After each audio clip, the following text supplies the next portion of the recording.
Well, good Sunday morning, everyone. Well, for some United ISD students, the next school year will begin somewhere new. A new campus, new hallways, and new routines. The change comes after a tough decision months in the making. I have to say, for the record, this is the most difficult decision. I have my stomach. I'm shaking. This is a very hard decision for me.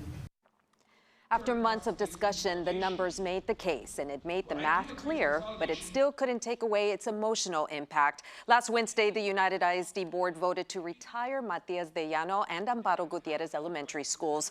During the meeting, Superintendent Dr. Cruz said the consolidation is part of a larger financial plan, one that includes several cost-saving measures. The measure passed with a 6-to-1 vote. The one board member who voted against the measure explains why.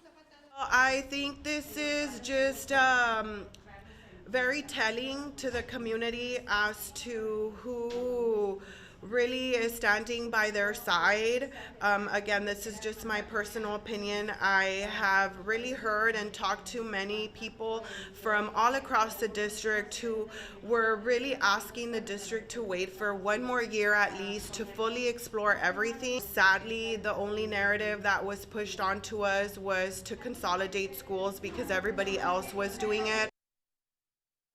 Well, as for what comes next, district leaders give an idea of where those impacted students will go. Students, depending on where they live, they will be either going to Colonel Santos Benavides, Roberto Santos, Troutman Elementary, Borchers or Malakoff Elementary, the surrounding areas there, immediately around there. The students from Amparo Gutierrez will be going to either Nye Elementary, Clark Elementary, or Newman Elementary. I want to say it's probably going to save anywhere from $7 to $8 million overall. Well, the district will hold parent meetings on May 4th for those families affected. And joining us this morning to talk all about that and what happens now, the next steps, we've got with us United ISD Associate Superintendent for Human Resources, David Canales, and KGNS political contributor, Jean Belmares. They are joined by KGNS General Manager, Luis Villarreal. Good morning, gentlemen. And thank you so much for joining us. Appreciate having you. Our pleasure. Well, and Luis and Jean, both of y'all sat on the community advisory focus group talking about this. David, of course, you're the associate superintendent, so you played a very big role because you are tasked and your team is tasked with making sure that every teacher and every person lands in a position. So let's talk a little bit about the decision that was made this past Wednesday. It was a very tough decision. David, you can attest to that. Both of y'all sat on the committee. Jean, you talked at the podium about being a parent and about one of these particular schools being very near and dear to your heart because all your kids went to that school. All of them went there. But you said after hearing everything that this was the decision that you thought was best for the district. Agreed. When I saw the numbers, I saw where they're headed. I knew that brick and mortar was going to be the one that we would have to address first. I'm a big proponent of not impacting our staff and their salaries and their stipends. So brick and mortar had to be the first thing. And having gone through that already with boundary changes, when Borchers were built, half of my sons and daughters' kids went to Borchers. And then they reconnected at middle school. But it happened, and they were resilient, and they were going to bounce back, and I knew that. So when you took into account all the things that the district was already working on, it was apparent to me that the brick and mortar, the buildings, would be the next thing that needed to go forward. And I honestly felt like 2 were not enough. I felt like maybe 3, 4, 5, maybe even look at one of the middle schools that is currently underperforming and has a low enrollment at being closed or consolidated somewhere else. Yeah. You all were, of course, privy to the information that was presented to you at the meeting. David, you've been a part of those presentations. Could this decision have waited a year?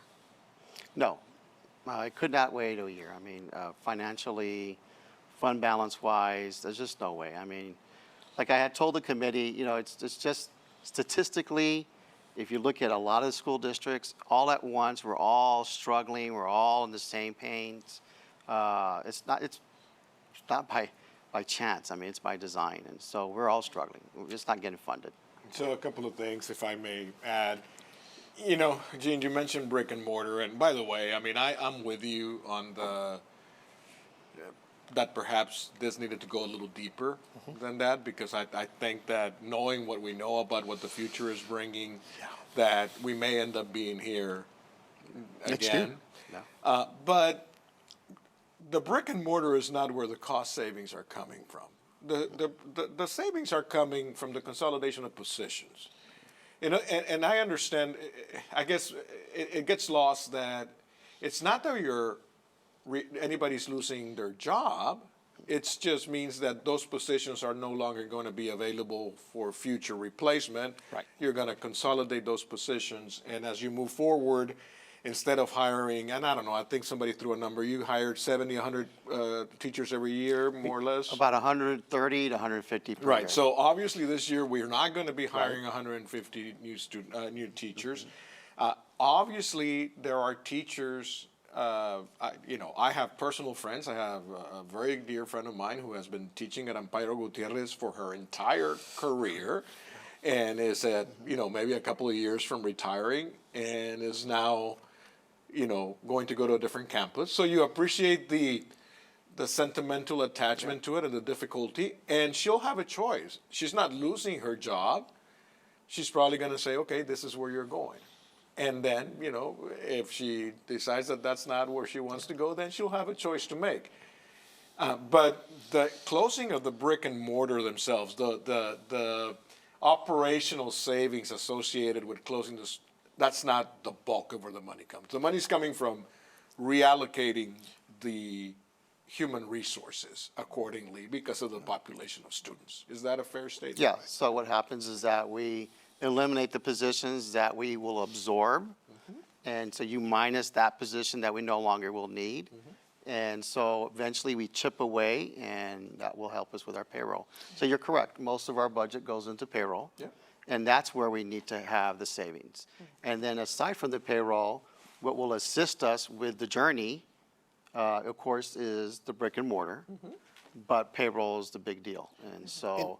And I don't think that sorry for interrupting, but I don't think that there's a big issue or debate on whether or not it was going to be the salaries that eventually. Right. But there are fixed costs to an empty building. I mean, if there weren't, then you guys would still have KGNS on the corner of Del Mar and Springfield. Agreed. Right? Vacant as it would be, but there were still operational costs to it, running the water, in your case, taxes and other things that apply to that. So with fixed costs being one of the largest things you all are faced with, on top of salaries being your largest, of course, optimization of bus routes. You no longer have to go to that school. Now you can go somewhere else and transport the same number of kids. That's not going to change. So there were other things that removing those brick and mortar Adds to the savings. Right, adds to the savings. Agreed. And sufficient enough where we felt that maybe you weren't going far enough and that other schools needed to be incorporated into this reduction of buildings. Yeah. One of the things that also, and I think I mentioned this last week or at some point when we had Dr. Cruz and Javier Montemayor here, there are a lot of questions on social media as to there are a lot of complaints about lack of information. The information is out there and has been out there for a long time. It is the unwillingness of people to go in and look at it. Or accept it. And throw out sound bites just to create attention. Yeah, this is one of those things where nobody is for or against it. It's not, are we going to close schools? It's not that I'm for closing schools or I'm for, no. It is a question of there is a situation that needs to be corrected. Let's correct it, and this is how we're proposing. So the idea that the district, and I'm not a cheerleader, I think I can complain a lot about operations, but I'm not here, that the idea that the district has somehow been less than transparent as to what they're trying to do is absurd, because the information is out there. People are just not willing to go and spend the time looking at it. Or accept it. I mean, there are points in there where people are saying, well, I want this to happen. They want reduction in top administrative staff. Why?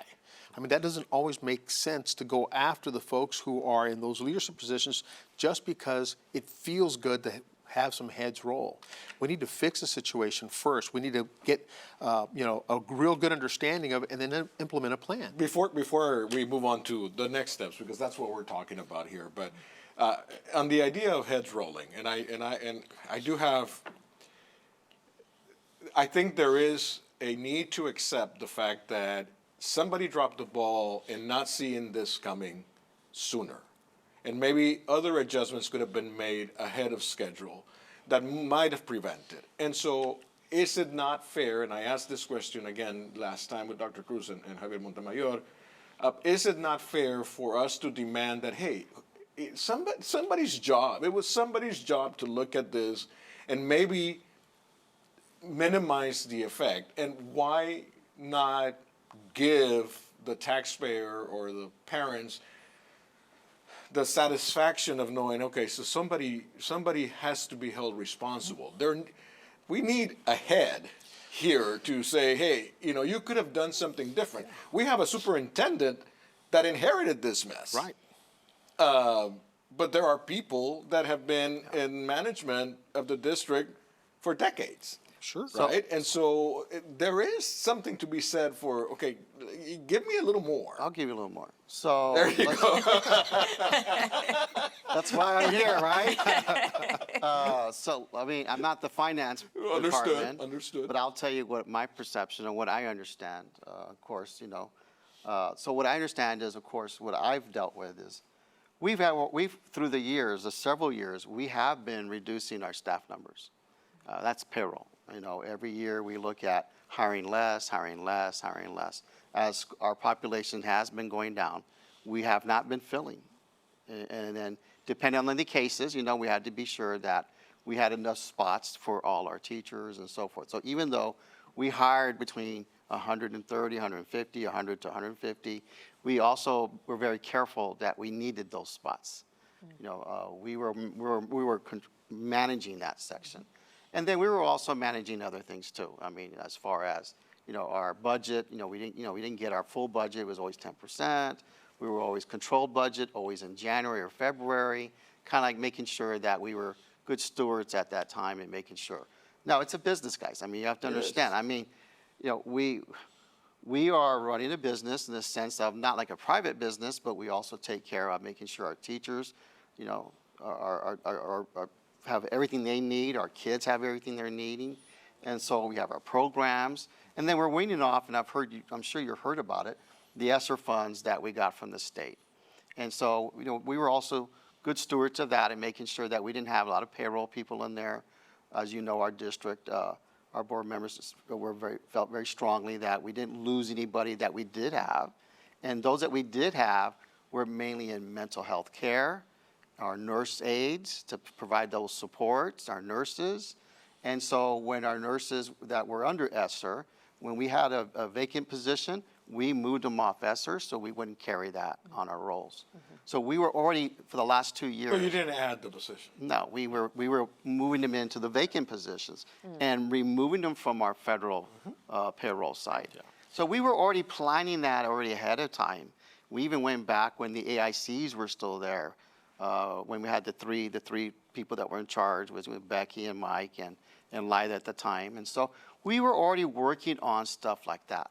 Now, what a lot of the public does not know, and this is something where people don't understand, is that the state had been promising school districts big time money the last 4 years. But they didn't get their vouchers. So, and they said no. so let's plan this out. We get paid every 2 years. They talk about what the new laws, if there's going to be increases every 2 years. So let's back it up 4 years. 4 years ago, we were hearing there was going to be this nice big payday for teachers, more monies to come to school. Well, what happened? It didn't. Vouchers didn't come through. So what happened then? You don't get anything. We didn't get anything. And after several special called sessions, it didn't come through, but neither did the money. Okay, so we had to wait another 2 years. This was the year. And still. And we got some money, yeah. but not the money that any school district in Texas was waiting for. That's why we're all struggling right now, because the promises, the things that they had shared with us didn't come through. Empty promises. Right, Empty and promises. so when you talk about mismanagement, you got 63% of all the districts in the state operating under a deficit.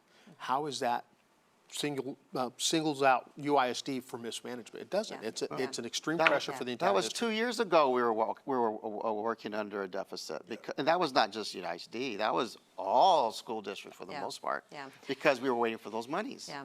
We do want to mention, just real briefly before having to take a commercial break, the meeting for the parents is scheduled for when, transportation, and where students will be bused to if they qualify for bus services is all going to be at this one-stop shop meeting. Is that correct? Yes, we're going to have 2 meetings on May 4th. We will visit with both schools. So we will be visiting with them, and there we'll have a team of people. Transportation, we'll have special ed department, bilingual department, we'll have GT, we'll have all our players. So that way, if as a parent, if you have questions about a specific need or concerns, you just want to know more, Yeah. we'll be there. Okay. Okay, perfect. Thank you so much, gentlemen, for that explanation. Moving ahead, well, we're going to take a quick break. When we come back, honoring the same history with a new name, though. City Council makes a change to honor farm workers and their impact. We're going to discuss that name change right after the break. Stay with us.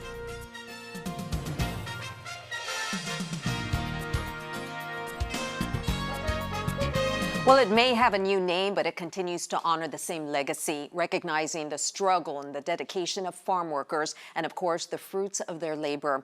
During Monday night's City Council meeting, council members approved a change to what was previously named the Cesar Chavez Walkway. A groundbreaking ceremony had already taken place earlier this year, but city leaders have now officially renamed it the Laredo Farm Workers Walkway. The decision comes after sexual misconduct allegations surfaced last month about the late civil rights and labor leader. According to the Farm Workers Alliance, the new name shifts the focus from one individual to the men and women who made up the movement. During a presentation to City Council, the group thanked the council for the recognition.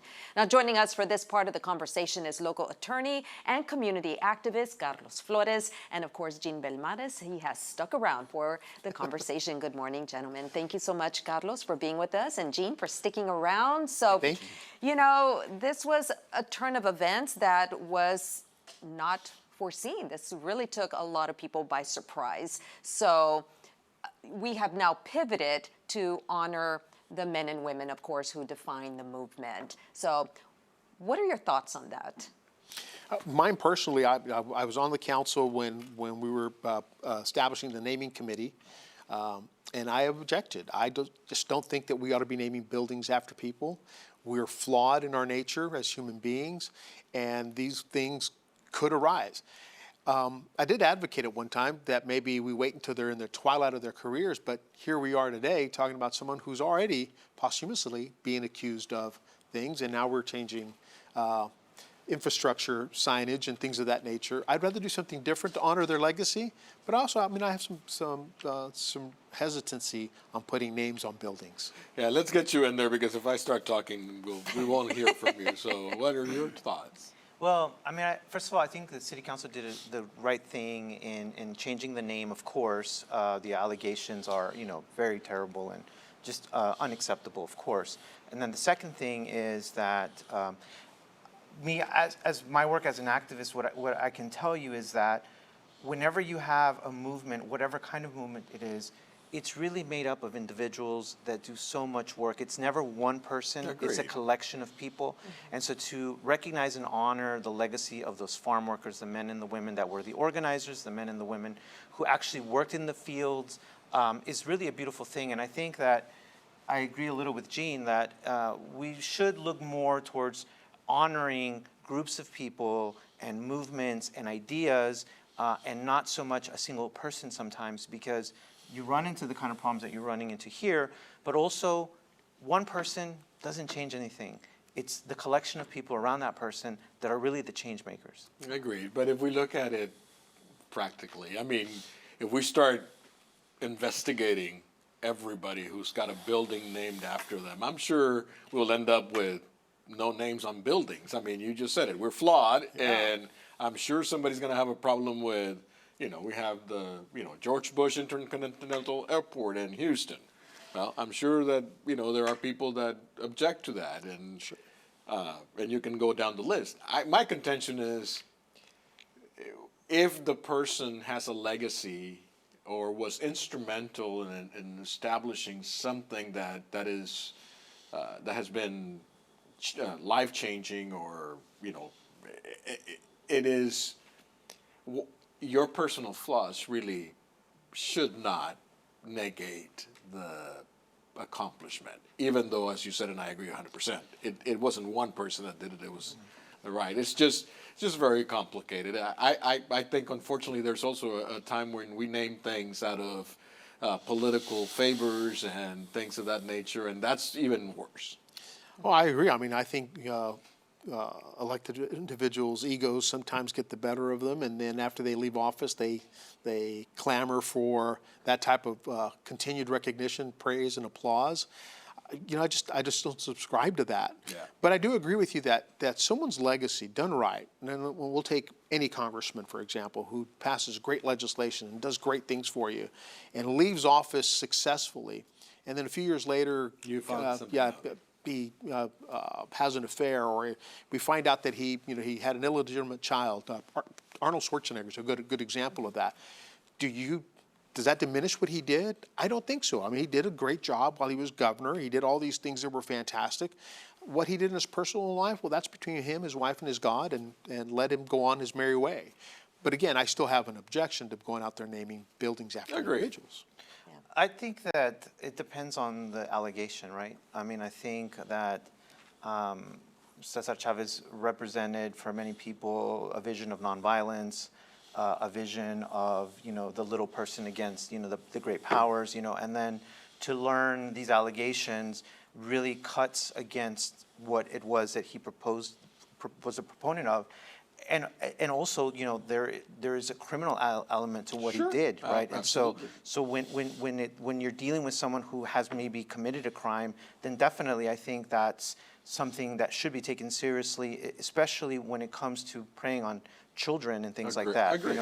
So I think in the case of him, I don't think it's enough to just say, well, but look at everything else that he did. And I think that's why it's important to say that what he did was not something that he did alone. It was done by Dolores Huerta. It was done by all of the people that were there, that stood with this movement, and these people that were seeking and needed advocacy at a national level so that they could have better working conditions. And I think that after the pandemic in 2020, we really learned the importance of farm workers, the importance of people that work in the service industry, because if it wasn't for their hard work and they're going to show up to work every day while all of us were comfortably sitting in our living rooms working on our computers, we would not have been able to function as a society. And so I think that the honoring of the farm workers by the city of Laredo is the right move in this case for sure, because at the end of the day, the movement was about those people, not about one individual. The individual. Yeah. Agreed. Yeah, no, absolutely. So, And I agree that depending on the allegation, right? I mean, that is going to play a huge role. In the case of Arnold Schwarzenegger, it wasn't anything criminal. It was something more moral. But you're right. In this case, we have a criminal, potentially, criminal allegations that are going to be founded or unfounded at this point. You do want to take action and remove the person's name. Yeah, and I also want to make this comment. I'm very close with Manuel Bocanegra, who is one of the people that is one of the leaders of the Cesar Chavez Alliance movement. That was an activist group here in Laredo that was working to get this street named and recognized.